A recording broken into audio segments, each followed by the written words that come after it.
Good morning friends, welcome. आज बात करेंगे एफएसएच ब्लड टेस्ट के बारे में। फॉलिकुलर स्टिमुलेटिंग हार्मोन है, इसके बारे में बात करते हैं कि ये जांच कब कराई जाती है, ये एफएसएच का क्या हमारे शरीर में रोल है, जांच कब कराई जाती है, नॉर्मली ब्लड में कितना होना चाहिए, बढ़ने का या कम होने का क्या मतलब है, टेस्ट करवाते समय किन बातों का ध्यान रखना चाहिए, हम सब लोग इस वीडियो में देखने वाले हैं। एफएसएच टेस्ट में जो एफएसएच का हार्मोन का लेवल है वो ब्लड में मेजर किया जाता है। एफएसएच पिट्यूटरी ग्लैंड द्वारा सिक्रेट होता है। ये ब्रेन के अंदर एक ग्लैंड होती है पिट्यूटरी ग्लैंड, जहाँ से एफएसएच निकलता है। और ये निकलने के लिए जो स्टिमुलस है ये हाइपोथैलेमस, ब्रेन के अंदर एक और जगह है जहाँ से जीएनआरएच निकलता है। जीएनआरएच के इन्फ्लुएंस में एफएसएच निकलता है पिट्यूटरी ग्लैंड से। फिर ये पिट्यूटरी ग्लैंड से निकल के ओवरी और टेस्टिस पे इसका असर आता है। टेस्टिस के अंदर स्पर्म प्रोडक्शन में और ओवरी के अंदर एग फॉर्मेशन में, जो फॉलिकल है उसके डेवलपमेंट में इसका रोल होता है। तो कहने का मतलब है कि ये एफएसएच का रोल सेक्सुअल डेवलपमेंट में इसका मेन रोल है। इसलिए इनफर्टिलिटी के केस में ज़्यादातर बार रिकमेंड किया जाता है, या तो बच्चों में, बड़ों में या महिलाओं में जो सेक्सुअल कैरेक्टर है अगर वो डेवलप नहीं हो रहा है उस केसेस में ये करवाया जाता है। अब इसकी जो नॉर्मल वैल्यू है एफएसएच की वो एज के हिसाब से और सेक्स के हिसाब से वेरी करेगी। इसलिए जो आपको रिजल्ट मिलता है वो आपको क्या लक्षण है, उम्र क्या है, महिला है कि पुरुष है, उस हिसाब से इसका इंटरप्रिटेशन होता है। कोई इसकी फिक्स वैल्यू नहीं होती और अलग अलग तरह की बीमारियों को डायग्नोज करने के लिए इसका रोल है। और एफएसएच के साथ में 2-3 पैरामीटर और हैं, जैसे कि एक एलएच होता है। एलएच का लेवल और एफएसएच का लेवल साथ में रिकमेंड किया जाता है ताकि बीमारियों के बारे में ज़्यादा अच्छे से पता चले। और इसके साथ में एफएसएच है, एलएच है, कई बार प्रोलैक्टिन का लेवल देखना है अगर फीमेल में करना हुआ, और अगर मेल में करना हुआ तो एलएच है, एफएसएच है और टेस्टोस्टेरोन का लेवल करना रहता है।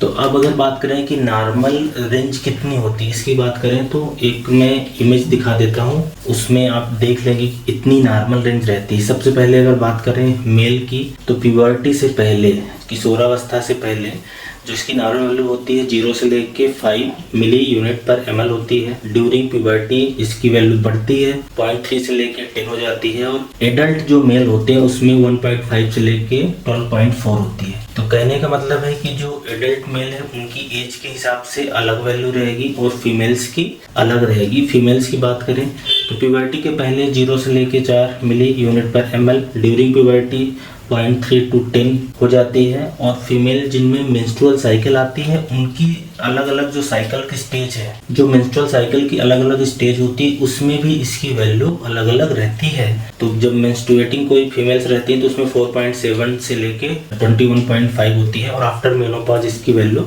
बढ़ जाती है।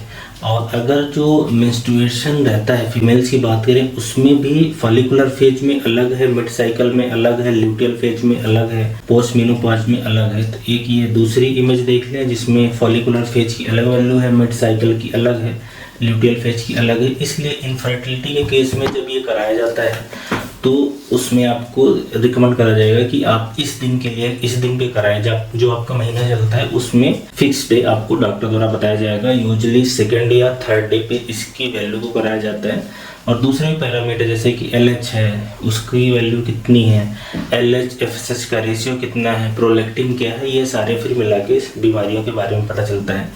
तो एफएसएच जो टेस्ट है इसका क्या यूज है, एक ही लोगों के लिए कराया जाता है। तो सबसे नंबर 1 रीजन है अगर किसी को बच्चे नहीं हो रहे, इनफर्टिलिटी के केस में ये बात कर रहा हूँ मैं महिलाओं की, कि महिला को अगर बच्चे नहीं हो रहे हैं तो उस केस में एफएसएच टेस्ट कराया जाएगा। दूसरा, किसी महिला की ओवरी काम कर रही है कि नहीं उसको देखने के लिए कराया जाएगा। तीसरा, किसी महिला का महीना इरेगुलर हो गया है या महीना रुक गया है, नहीं रुकना चाहिए लेकिन रुक गया है, उसके कारण को पता करने के लिए। और किसी महिला को मेनोपॉज स्टार्ट हो गया है कि नहीं, उनका महीना बंद हो गया है या बंद होने वाला है, पेरीमेनोपॉजल स्टेज में है कि नहीं, वो सब देखने के लिए फीमेल्स में ये कराया जाता है। और अगर मेल में बात करें कि मेल में अगर ये एफएसएच टेस्ट कराया जाता है तो इसका क्या मतलब होता है। तो मेल में भी अगर किसी पुरुष को बच्चे नहीं हो रहे हैं, उनकी जो पार्टनर है वो तो ठीक है, लेकिन अगर मेल के अंदर कोई प्रॉब्लम है, उनको बच्चे नहीं हो रहे हैं तो उस केस में करा जाएगा। और दूसरा कि अगर किसी मेल के स्पर्म काउंट कम हो रहा है, स्पर्म कम बन रहा है, उसके लिए भी कराया जाता है। जैसे कि मैंने शुरू में बताया कि एफएसएच का रोल जो टेस्टिस है उसके स्पर्म प्रोडक्शन में बड़ा इंपॉर्टेंट रोल है, उसके लिए कराया जाएगा। और अगर किसी मेल के अंदर टेस्टिस में प्रॉब्लम हो रही है, किसी भी तरह से ऐसा हुआ है कि टेस्टिस में इंजरी हो गई, चाहे रेडिएशन की वजह से या कीमोथेरेपी की वजह से टेस्टिस उनका फेलियर हो रहा है, तो उस केसेस को जानने के लिए, बेसिकली टेस्टिस काम कर रहा है कि नहीं उसको जानने के लिए कराया जाएगा। और अगर बच्चों में बात करें कि बच्चों में क्यों कराया जाता है, तो बच्चों में प्यूबर्टी या तो जल्दी आ गई हो या तो डिले हो रही हो, तो उस केसेस में करा के कारण को समझना पड़ता है। क्योंकि एफएसएच टेस्ट से टेस्टिस के बारे में भी पता चलता है, इसके अलावा ओवरी के बारे में पता चलता है, हाइपोथैलेमस के बारे में पता चलता है और पिट्यूटरी ग्लैंड के बारे में पता चलता है। ये चारों जो आर्गन होते हैं हमारे शरीर की, ये इससे पता चल जाते हैं क्योंकि इसके सिक्रीशन में इन्हीं सारे आर्गन से ये सिक्रीट होता है। तो जो मोस्ट कॉमन इंडिकेशन है अभी कराने का एफएसएच की, वो महिलाओं में ज़्यादातर बार कराया जाता है जब वो प्रेग्नेंट ना हो पाए या तो उनका महीना इरेगुलर होता है, उस केसेस में ये जांच कराई जाती है।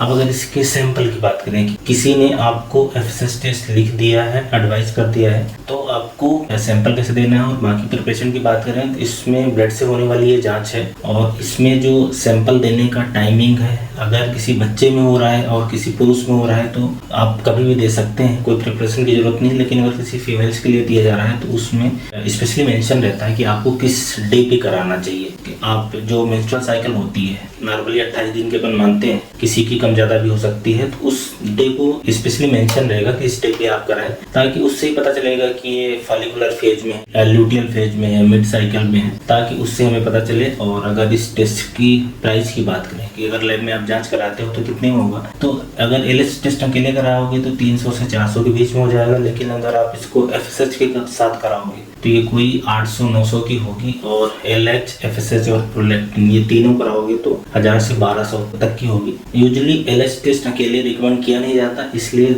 आपको जो टेस्टिंग रहेगी वो दूसरे टेस्ट के साथ में कॉम्बिनेशन में फिर ये टेस्ट थोड़ा सा सस्ता पड़ जाता है। अब अगर इसकी वैल्यू की बात करें, जो एफएसएच का लेवल होता है, अगर इसकी बात करें तो जो फीमेल्स में स्पेशली अगर इसकी वैल्यू की बात करें तो फीमेल्स में इसकी वैल्यू पूरे मेंस्ट्रुअल साइकिल में चेंज होती रहती है। ठीक है, इनिशियली में एफएसएच का लेवल बढ़ता है, फिर और थोड़ा सा बढ़ता है, और जब ओवुलेशन हो जाता है तो एफएसएच का लेवल सडन ड्रॉप हो जाता है। और अगर इसकी हाई वैल्यू की बात करेंगे, जैसे किसी महिला में कराया गया और उनमें एफएसएच की वैल्यू ज़्यादा आ गई, तो क्या कारण हो सकता है? तो एक तो कारण ऐसा हो सकता है कि उनकी ओवरी काम नहीं कर रही, ओवरी काम नहीं करेगी तो पिट्यूटरी ग्लैंड से और एफएसएच बनेगा। तो एक तो रीजन है कि ओवेरियन इनसफिशिएंसी है। दूसरा पीसीओएस एक बीमारी होती है जिसमें ओवरी के अंदर बहुत सारे फॉलिकल बन जाते हैं, पॉलीसिस्टिक ओवेरियन डिजीज जिसको हम लोग बोलते हैं। उसमें एलएच और एफएसएच दोनों का लेवल ही बढ़ जाता है।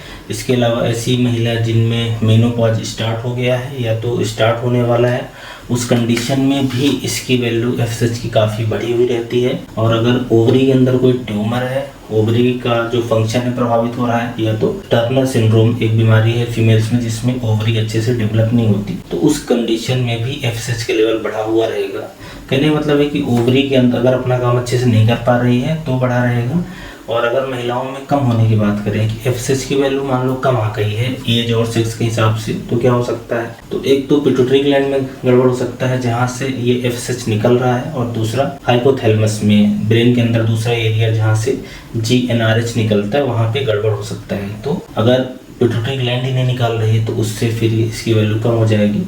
और अगर मैन की बात करें कि अगर पुरुषों में इसकी मात्रा कम मिल रही है एफएसएच की, तो क्या हो सकता है? तो पुरुषों में एफएसएच की मात्रा कम हो रही है, इसका मतलब है कि उनके टेस्टिस में डैमेज है, टेस्टिस अच्छे से काम नहीं कर रहा है। जैसा कि अगर रेडिएशन इंजरी टेस्टिस में हो जाए, टेस्टिस में इन्फेक्शन हो जाए, या कीमोथेरेपी लेने के बाद, या जो लोग ज़्यादा अल्कोहल पीते हैं तो उनका टेस्टिस खराब हो जाता है, तब उस केसेस में एफएसएच बढ़ा रहेगा। या तो जो मेल होते हैं उनमें क्लाइनफेल्टर सिंड्रोम होता है, बेसिकली इसको टेस्टिकुलर डिसजेनेसिस बोल सकते हैं कि टेस्टिस का डेवलपमेंट अच्छे से नहीं हुआ है, तो उस केसेस में फिर इसका जो लेवल रहेगा बढ़ जाएगा।